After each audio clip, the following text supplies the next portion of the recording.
खाली का जोहर के गोलिया रे बड़ा याद यारे ओकर बोलिया रे खाली का किरियत खैले तब भूल गईले अखिया में दिहले लोर कि दिलवा तोड़ दिहले रे पगली छोड़ दिहले कि दिलवा तोड़ दिहले रे पगली किरियत बनल रही बोटी तबे खेलबू होली पूरा सीजन हो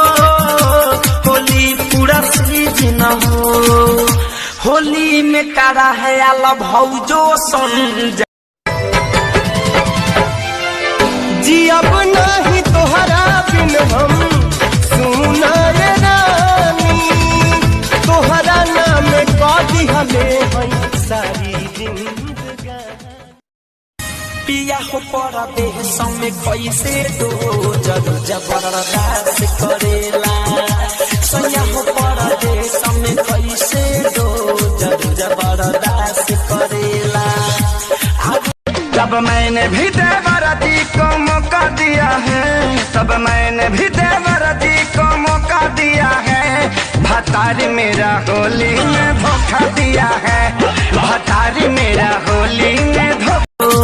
बनल रही बोटी तबे खेलबू होली पूरा सीजन हो